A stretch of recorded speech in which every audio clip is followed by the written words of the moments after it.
안녕하십니까, 공역 강사 차차입니다. 자, 오늘 언어의 제 16강 문장의 표현 두 번째 시간입니다. 피동 표현, 사동 표현부터 시작해서 부정과 인용까지 이렇게 해서 마무리하도록 하겠습니다.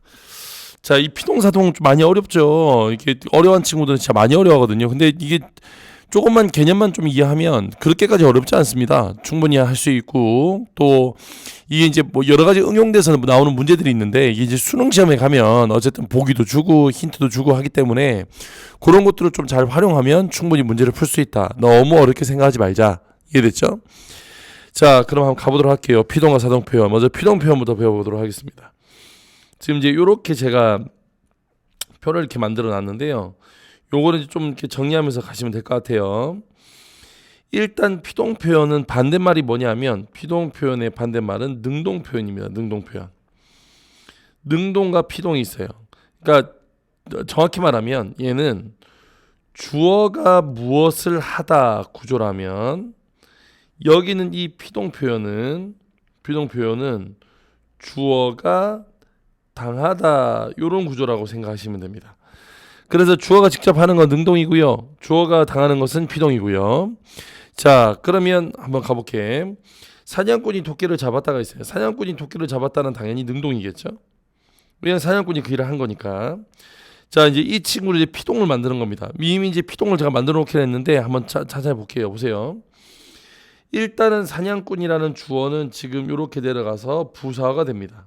지금 요게 주어인데, 여기는 이 주어는 이렇게 부사어로 바뀌어요.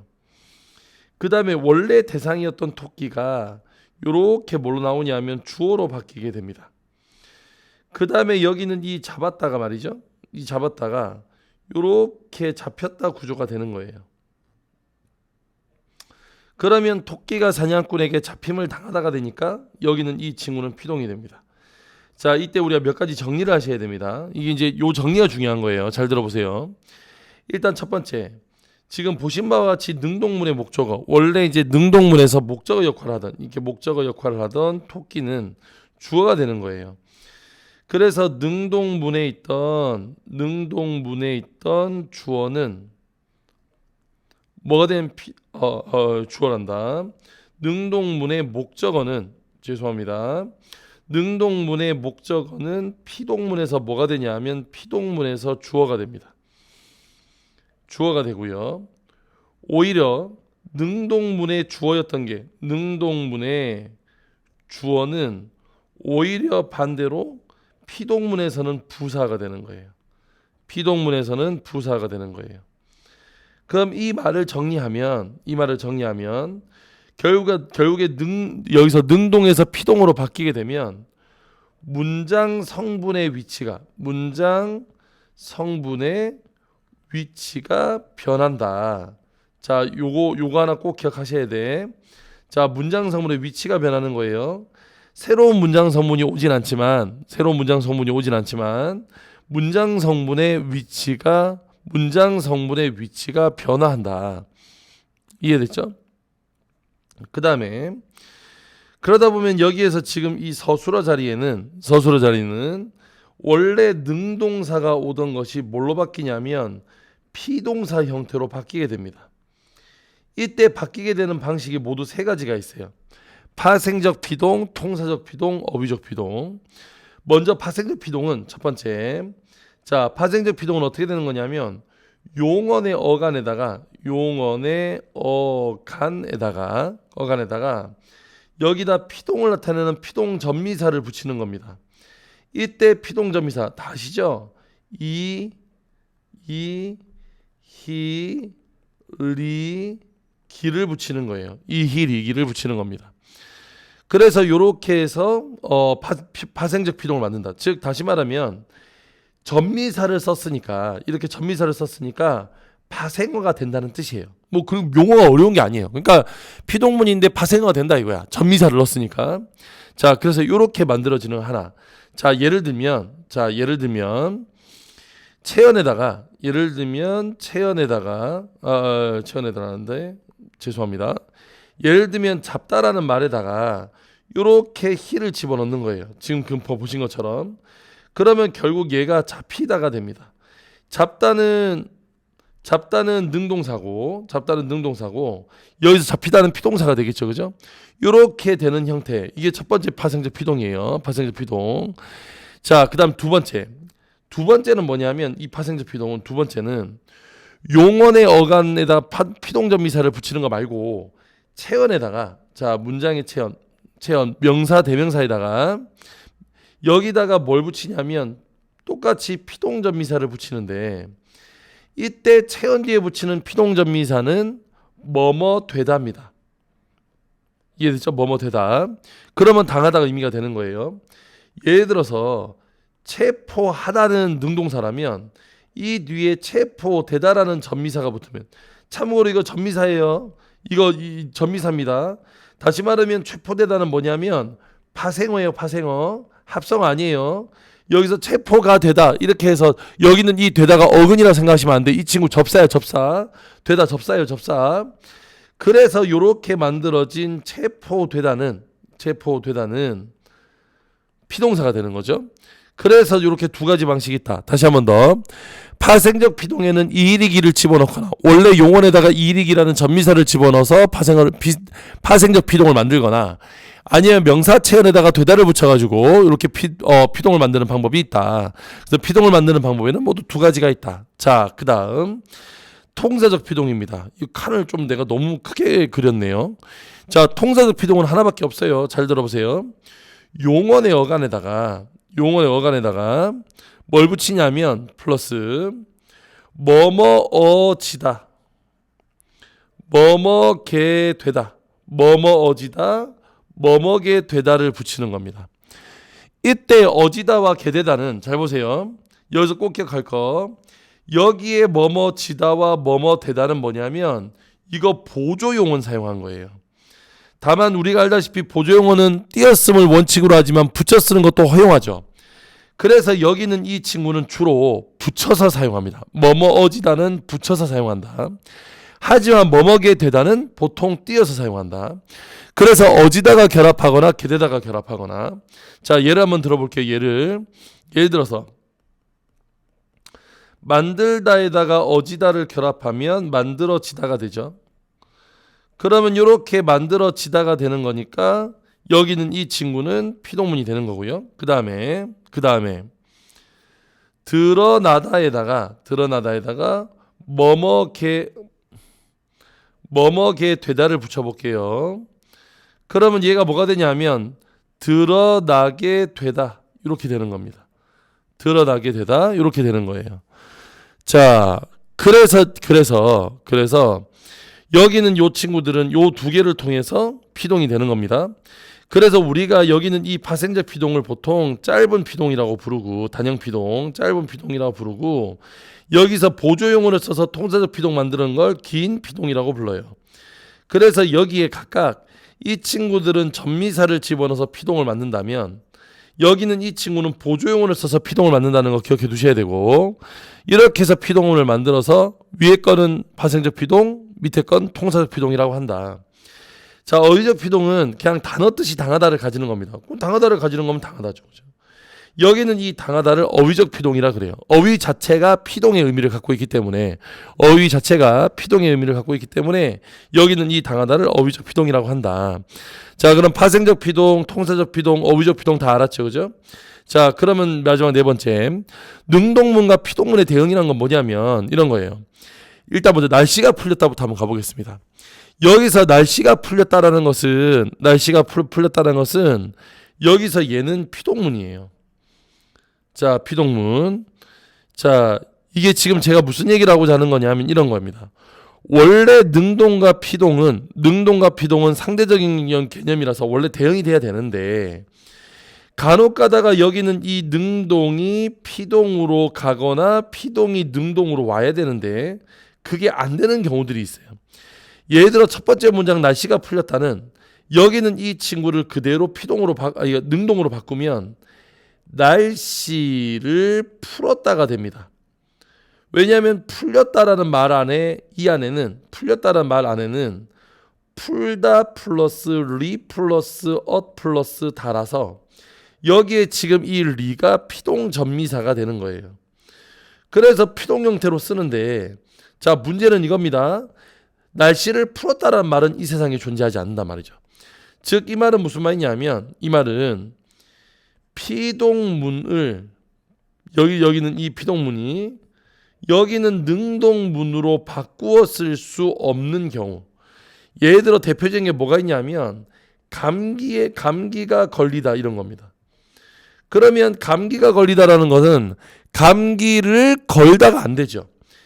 이건 피동인데 여기는 이 친구는 감기를 걸다라는 말은 존재하지 않으니까 얘는 대응하는 능동문이 없는 형태. 이해가 됐어? 그래서 얘는 피동만 존재하고 능동문이 없는 상태인 거야. 자, 그 다음 희주가 칭찬을 들었다는 것은 들은 거는 당연히 능동이죠. 자, 근데 능동인데 여기는 이 친구를 지금부터 피동으로 바꿔오면 이렇게 돼. 목적어를 주어로 보낸다 그랬으니까 칭찬이 자, 주어가 부사가 된다 그랬으니까 희주에게 들렸다 이렇게 돼야 돼. 근데 칭찬이 희주에게 들렸다라는 말은 사용하지 않는단 말이지. 왜냐하면 칭찬이 당한 게 아니죠. 칭찬이 어떻게 당해? 칭찬은 당할 수 있는 게 아닌데. 그래서 여기는 이 문장 성립하지 않아요. 즉 여기는 이 말은 무슨 말이냐면 원래 능동문이 있는데 그 능동문이 피동문의 형태가 되지 않는 경우를 이야기하는 거예요. 피동문에 되지 않는 경우가 아닌 거. 지금 무슨 말인지 이해됐죠? 그래서 이런 경우는 당연히 이게 두 개가 바뀌지 않고 오직 능동문만 존재하는 문장이다. 피동사로 변할 수가 없다. 이렇게 생각하시면 되겠습니다. 피동사로 변할 수가 없다. 자, 이렇게 생각해 주시면 되겠어요. 다 됐죠? 자, 그럼 여기까지 피동문이었어요. 자, 그 다음 사동표현 한번 가볼게요.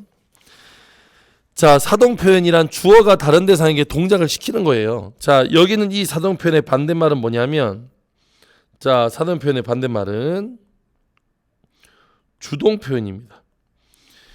여기서 주동표현은 주어가 무엇을 하다 구조고요. 여기는 이 사동표현은 주어가 누군가에게 무엇을 시키다 구조가 돼요. 그러면 여기서 이제 한 가지 의문점. 선생님, 아니 능동도 주어가 하다고 능동도 주어가 하다고 주동도 주어가 하다면 두 개 같은 거 아니에요? 네, 맞아요. 두 개 같은 거예요.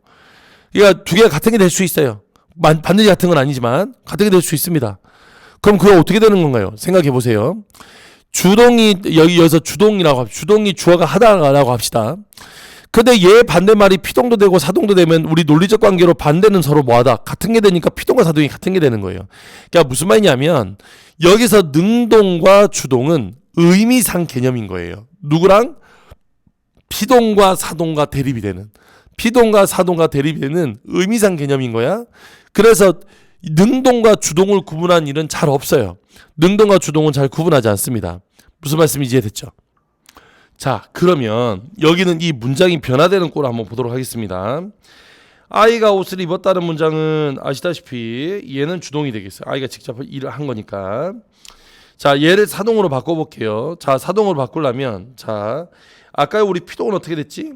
여기는 이게 순서가 바뀌었잖아. 그런데 얘는 순서가 바뀌는 게 아니라, 잘 보세요. 아이가가 주어가 여기서 뭐가 되냐면 주어가 이렇게 부사어가 됩니다.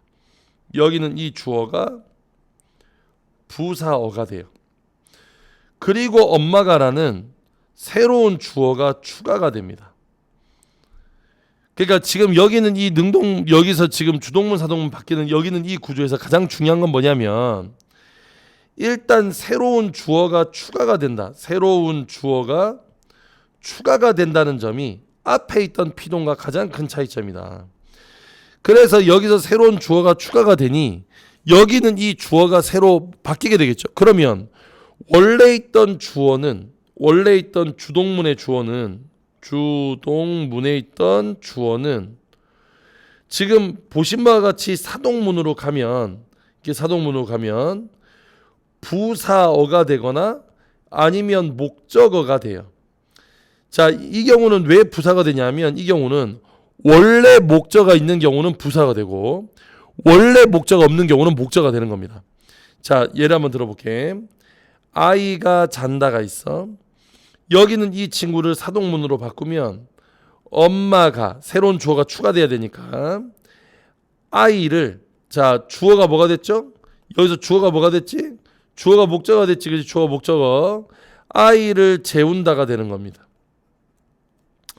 그러니까 얘도 사동이고 얘는 주동이라면 얘는 사동이 되겠죠. 그죠? 자, 요렇게 사동이 될 때 여기서 목적어가 없다면 지금처럼 목적어가 만들어지는 거고, 원래부터 목적어가 있었다면 목적어가 아니라 부사가 되는 거예요.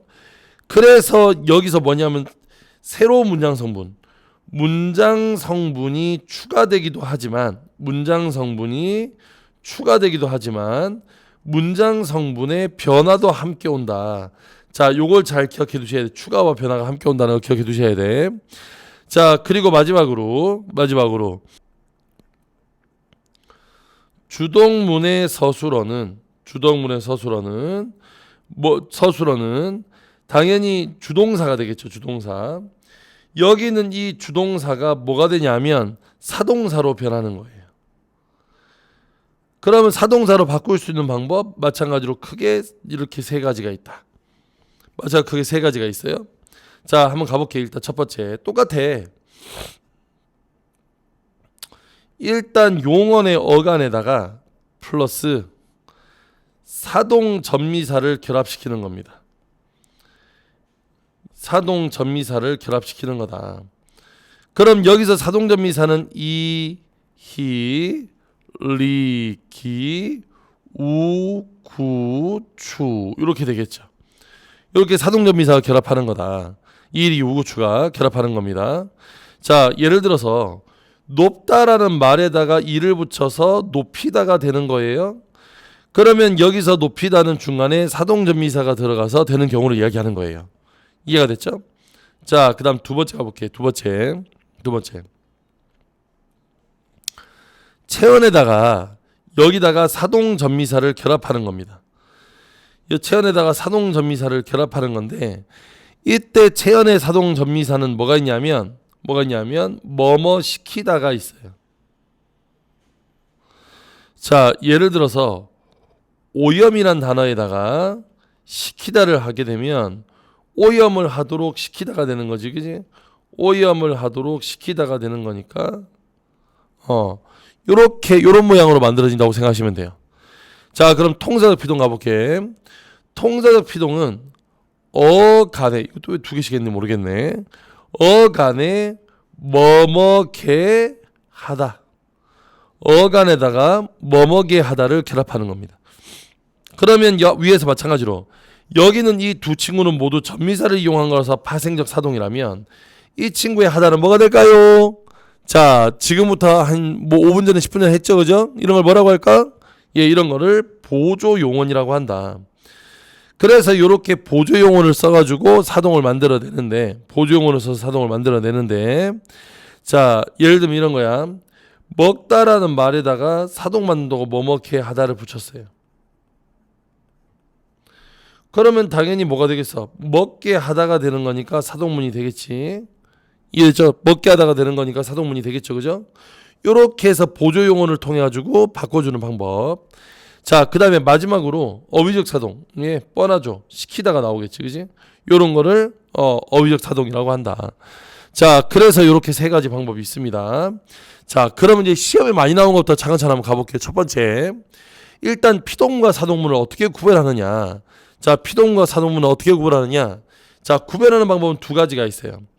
뭐뭐게 하다를 해서 있으면 사동문이 되는 거예요. 뭐뭐게 하다로 바꿔보는 거야.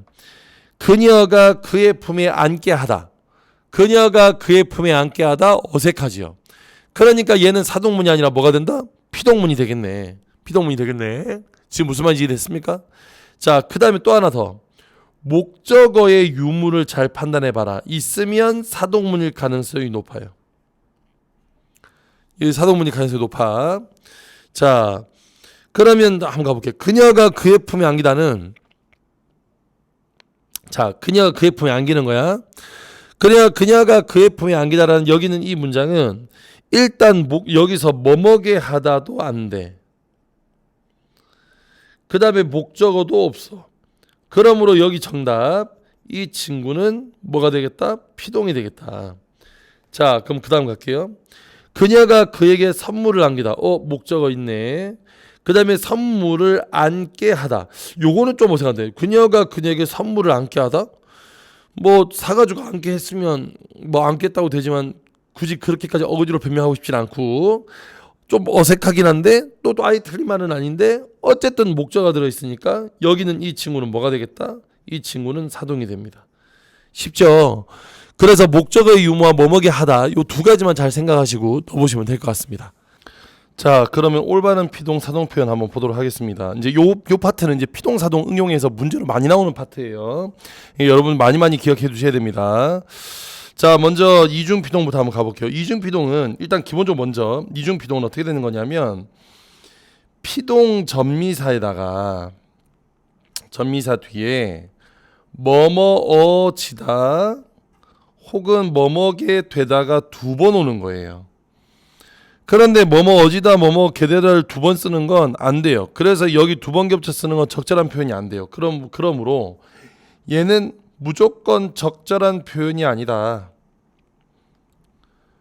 표현이 아니기 때문에 여기서 둘 중 하나만 사용해야 됩니다.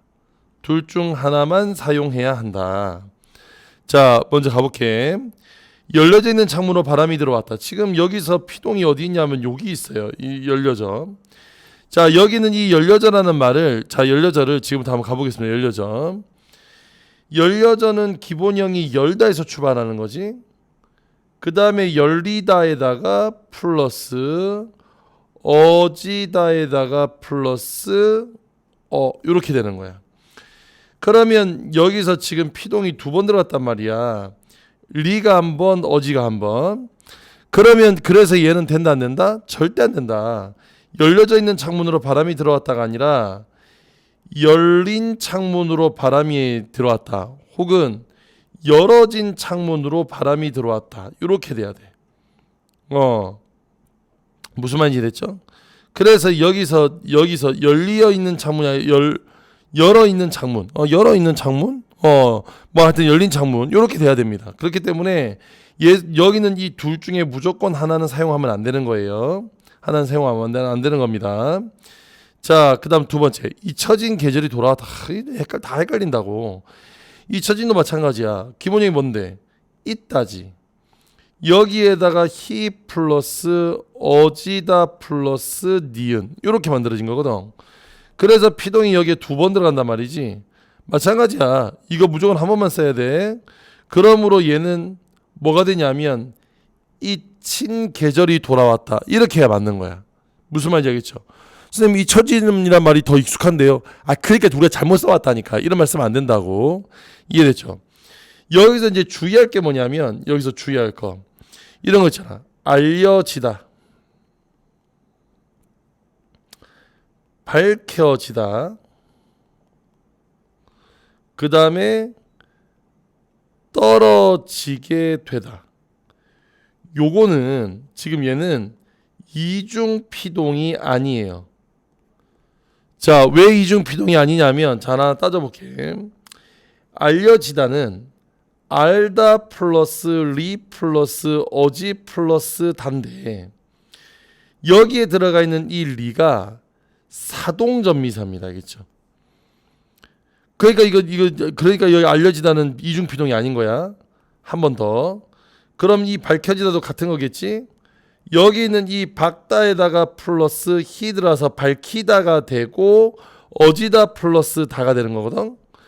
그러면 여기에서 히는 뭐가 된다? 마찬가지로 사동이 되는 거예요. 그러니까 이거 조심해야 돼. 그 다음에 여기는 이 친구는 떨어지다가 한 단어고 플러스 게되답니다. 알겠죠? 떨다에다 어지다가 들어간 게 아니라 이거 자체가 한 단어야. 이거 자체가 한 단어. 요거 자체가 한 단어라고. 그렇기 때문에 어지다가 들어간 것이 아니다. 그래서 요 세 개가 이제 주로 뭐가 나오냐면 오답으로 많이 나오거든요. 이중피동의 사례에서. 여기는 이 세 놈은 이중피동이 절대 되지 않습니다. 여러분이 반드시 잘 기억하셔야 되겠어요. 자, 그 다음에 직접사동과 간접사동이라는 게 있어요. 자, 여기서 직접사동과 간접사동이라는 건 뭐냐면 일단 의미부터 잡으면 직접사동은 직접 행동을 통해서 아이에게 뭔가를 하는 거고 간접사동은 그냥 시키다 정도만 되는 거예요. 다시 한 번 더. 얘는 직접 행동을 통해서 보여주는 거고, 직접 행동을 통해서 시키는 거고, 간접사동은 뭐냐면, 간접사동은 시키다 정도의 의미만 들어있는 거야. 엄마가 아이에게 밥을 먹였어요. 자, 여기서 엄마가 아이에게 밥을 먹였습니다.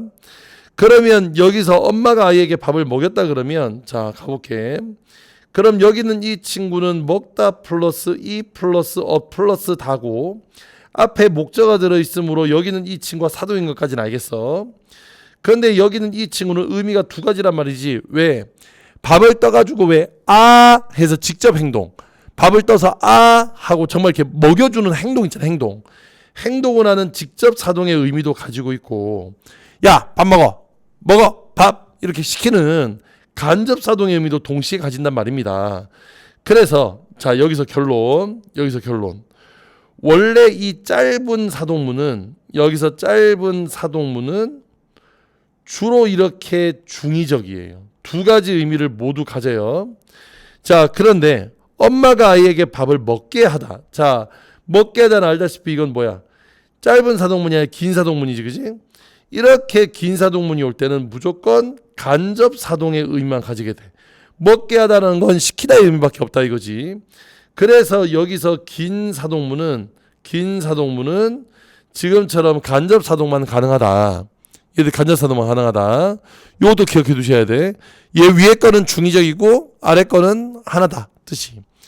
그런데 다만 항상 예외가 있으니까 여기는 이 친구는 예외예요. 왜냐하면 여기서 읽혔다란 말은 앞에 목적어 있잖아. 읽다에 플러스 히 플러스 플러스 다니까 여기는 이 친구는 피동사가 맞아요. 맞는데 자, 문제는 읽다라는 여기는 이 행동은 사실상 직접 뭘 해줄 수 있는 게 없다. 그러니까 야, 읽어 라고 얘기하는 수밖에 없잖아. 그래서 얘의 경우에는 오직 간접 사동의 의미만 가지고 있다. 그러니까 원래는 짧은 사동문, 피동사를 만들어서 쓰는 짧은 사동문의 경우에는 직접 사동과 간접 사동의 의미를 두 가지 다 가지지만 이런 읽혔다 경우만 좀 예외적으로 간접 사동의 의미만 가진다. 자, 이렇게 기억하시면 되겠어요. 자, 그 다음에 불필요한 피동 표현과 사동 표현 가겠습니다. 자, 여기서 불필요한 피동 표현과 사동 표현이란 건 이런 거예요. 그렇게 생각됩니다. 야, 내가 생각을 다 한 게 아니잖아. 내가 생각한 거 아니야? 그럼 되다란 말은 쓰면 안 되네. 그렇게 생각합니다가 맞는 거잖아. 내가 그렇게 생각한 거지 생각되어진 게 아니지, 그지? 자, 이런 거 지운다. 자, 두 번째. 날씨가 맑을 것으로 예상됩니다. 야, 예상은 내가 한 거야. 예상을 하는 거잖아. 예상을 당하는 게 아니라. 그래서 예상합니다가 돼야 돼. 예상합니다가 돼야 돼. 자, 그래서 요거를 불필요한 피동 표현이라 그래. 그래서 피동 표현은 되도록이면 능동 표현으로 바꿔준다. 자, 그 다음 여자친구 좀 소개시켜줘. 얘들아, 소개시켜줘 안 돼. 봐봐, 소개시켜줘가 되면 네가 주어가 너잖아. 내가 나에게 여친 소개시켜줘가 되는 거야. 그지? 자, 문장은 이렇게 되는 거죠. 이 문장을 이렇게 빼면 이렇게 되는 거야. 그런데 이렇게 되면 어떤 문장이 되냐면 내가라는 얘가 나에게 소개를 하도록 시키는 거야. 사동의 의미는 여기에서 이 받는 이 말이 얘가 하는 행동이어야 돼. 자, 다시 앞쪽에서 봐봐. 사동에서 입힌 건 엄마지만 입은 건 누가 한 거? 아이가 한 거야. 재운 건 엄마지만 잔 건 누가 한 거야? 아이가 한 거야. 그럼 똑같다? 지금 똑같다 이거? 야, 이거대로 하자면 네가 나한테 소개를 해주는 게 아니라 소개를 하도록 시킨다가 돼야 돼. 그래서 시켜줘가 아니라 소개해줘 이렇게 돼야 돼. 창문 열고 환기시켰다도 마찬가지입니다. 창문을 열고 환기시킨 게 아니라 환기를 한 거죠. 그죠? 환기했다. 자, 그래서 불필요한 사동 표현 쓰면 안 됩니다. 주어가 누군지를 잘 보세요. 주어가.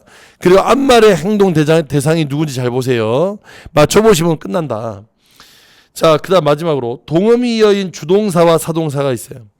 자, 이 동음이 이어인 주동사와 사동사라는 건 뭐냐면 이런 겁니다. 자, 위에 시골에서 소를 먹인다와 강아지에게 밥을 먹인다가 있어. 결론적으로 말하면 얘는 주동사고 얘는 사동사가 됩니다. 자, 왜 얘가 주동이냐면 얘는 소에게 먹도록 시킨 게 아니라, 봐봐, 시골에서 소에게 먹도록 시킨 게 아니라 소를 먹이는 거잖아. 그래서 사육하다의 의미를 가지고 있기 때문에 여기는 이 친구는 사동이 아니라 주동이에요. 직접 뭘 하는 거니까. 하지만 강아지에게 밥을 먹이는 건, 밥을 먹도록 하는 건 누구야? 강아지에게 하는 거지, 그지? 그러므로 여기는 이 친구는 사동 전미사가 되는 거예요.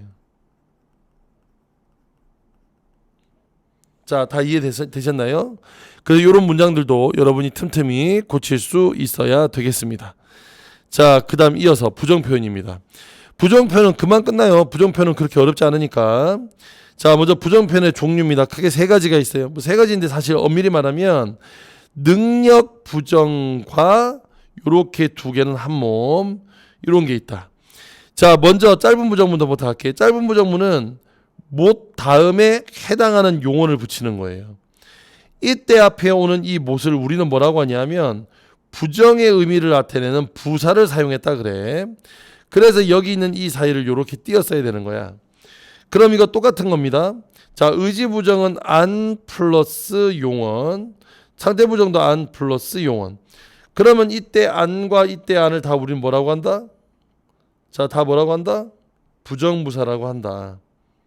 이해됐죠? 부정부사라고 한다. 다 됐습니까? 자, 그래서 이렇게 표현한 걸 짧은 부정문이라고 하고요. 자, 긴 부정문은 뒤쪽에 뭐뭐지 뭐하다 이렇게 되는 거야. 뭐뭐지 못 부정문이니까 못하다. 자, 그러면 의지문제와 능력부정은 뭐뭐지 아니하다. 뭐뭐지 아니하다. 자, 두 번 똑같아. 뭐뭐지 아니하다, 뭐뭐지 아니하다. 이때 이 뒤에 오는 뭐뭐지 뒤에 오는 이 친구들 우리는 뭐라고 하냐면 보조용언이라고 합니다.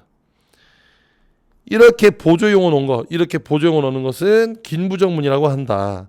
다만 명령과 청유일 때는 얘는 사용하지 못하고 얘는 뭐뭐지 마라, 뭐뭐지 말자 정도로 표현할 수 있다. 자, 다 이해되셨죠? 그래서 이거 뭐 그렇게 어렵지 않습니다. 자, 능력부정, 의지부정 정도는 구분할 수 있지 않나? 능력부정은 뭐야? 능력이 안 되는 거예요. 자, 선생님 저 숙제 안 했어요. 그럼 어떻게 돼요? 맞아야죠. 왜? 안 한 건 의지니까. 못한 거라고 해야지. 시간이 없어서 못했어요. 이렇게 돼야 맞는 거죠. 그래서 능력이 부정한 걸 못부정문, 자신의 의지에 따라 안 하는 걸 안부정문, 이렇게 되는 겁니다. 자, 여기 부정표현의 중의성이라는데 여기 부정표현의 중의성이라는 게 뭐냐면 잘 들어보세요. 여기서 안 먹었대요. 근데 이제 문제는 뭐냐면 세 가지야. 안 먹은 게 철수인지, 안 먹은 게 어제인지, 안 먹은 게 밥인지, 이렇게 세 가지가 되는 거예요. 그러니까 자, 이게 무슨 말이냐면 잘 들어봐라. 첫 번째 시작은 이거야. 자, 먹긴 먹었어 어제 밥을. 근데 그게 철수는 아니야. 이게 첫 번째. 야, 철수가 안 먹었어. 근데 그게 어제는 아니야. 아니면 철수 어제 먹긴 먹었는데 그게 밥은 아니야. 이렇게 세 가지 의미로 해석이 된다고.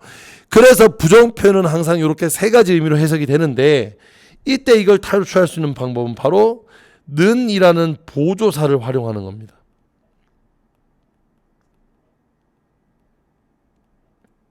됐죠? 보조사를 활용하는 거예요. 자, 어떻게? 철수는 어제 밥을 먹었다 그러면 철수가 되는 거야. 어제는 하면 철수가 어제는 하면 밥은 먹겠는데 그게 어제는 아니라는 거야. 여기서 이거 은이 아니지. 철수가 어제 밥은 안 먹었다가 되면 나머지는 먹었는데 밥만 안 먹었다가 되는 거예요. 그래서 이렇게 되면 뭐가 되냐면 해당 부분이 강조가 된다. 이제 강조가 된다. 이렇게 기억하시면 되겠어. 자, 그 다음에 이번 강 마지막 인용 표현입니다. 뭐뭐라고가 돼 있는 건 직접 인용, 뭐뭐고라고 돼 있는 건 간접 인용이에요. 그래서 얘는 말하는 이가 말하는 이가 말하는 내용을 자, 그대로 이용하는 거고요. 말하는 이가 말한 내용을 그대로 인용하는 걸 우린 직접 인용이라 하고 따옴표로 치는 거예요. 나는 지금 배가 고프다고 고프다 요렇게 따옴표 치고 라고 말했다 가 되면 여기는 이 친구는 직접 인용이 되는 거지. 따옴표 이렇게 치면 간접 인용은 이거 듣는 사람이 이걸 듣는 여기서 말한 이가 말한 내용을 듣는 이가 자신의 표현으로 바꾸어서 표현하는 겁니다. 나는 지금 배가 고프다고 말했다. 자, 일단 지금 여기 뭐가 없냐면 요렇게 따옴표가 없죠. 지금 따옴표가 없어요. 그 다음에 라고가 아니라 뭐가 왔다? 고가 오면 이렇게 간접 인용이 됩니다. 다 됐습니까? 이건 인용절에서 배웠을 테니까 다시 그때 했던 거 상기하시면 되겠습니다. 자, 이걸로 지금 문장 표현까지 다 마쳤고요. 다음 시간에는 중세국어로 찾아오겠습니다. 맞아요. 대망의 하이라이트 중세국어. 그때까지 열심히 공부하시고 다음 시간에 다시 뵐게요. 안녕.